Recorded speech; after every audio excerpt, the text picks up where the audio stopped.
Pour une journée de lutte, il faut se visibiliser et attirer l'attention des personnes non concernées qui ne vivent pas au quotidien l'homophobie ou les problèmes de transphobie sur les problèmes qui peuvent être celles des personnes concernées et en quoi chacune à notre niveau, on peut faire quelque chose, on peut être un allié quoi, ou on peut rejoindre le mouvement comme on veut. C'est une journée dans l'année qui est donc journée internationale, journée mondiale comme on veut l'appeler, qui va vraiment être pour sensibiliser à cette cause, à tous les problèmes qu'il peut y avoir autour. Et c'est pas juste en partant du constat tout simplement localiste, c'est le fait que plus il y aura d'événements autour du monde, plus ça pourra essayer de mobiliser des gens autour du monde, de faire changer les consciences. Donc par exemple on fait un die-in sur les personnes qui sont massacrées en Tchétchénie, donc c'est pas quelque chose de nantais mais ça reste quelque chose d'humain tout simplement.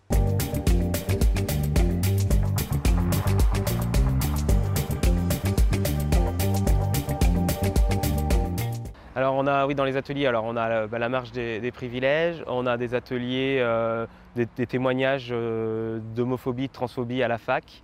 On aura une scène d'homophobie ordinaire qui est animée par SOS Homophobie. Nous, on aura des quiz des droits et des infographies pour sensibiliser aux enjeux trans. Le but aussi, c'est que les associations se connaissent aussi auprès des Nantais et Nantaises. Et il y a aussi le but aussi de sensibiliser encore que l'homophobie, la biphobie, la transphobie est encore fortement présente dans nos territoires.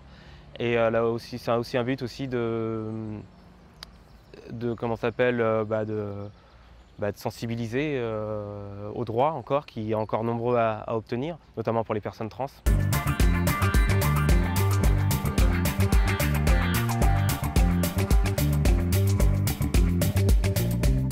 Ça reste assez marginal, mais ça arrive de par certains professeurs qui enseignent certaines choses, où on a eu des signalements notamment sur des profs de psycho qui rapporteraient l'homosexualité encore une maladie, à des complexes d'Oedipe, à des choses comme ça.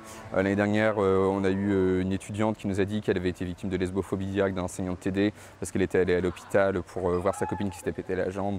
Donc l'enseignant a dit parce que vous êtes lesbienne en plus, vous n'avez vraiment rien à faire en droit. Donc ça arrive quand même. C'est aussi ça, c'est d'être présent au quotidien pour dire aux gens que autour d'eux, il y a des gens qui sont là pour les écouter. Donc c'est regrouper ça, voir ce qu'on peut faire. S'il y a des procédures qui doivent être faites, soit au niveau administratif, pour faire des saisies ou quoi que ce soit, on essaye de passer par les associations étudiantes représentatives.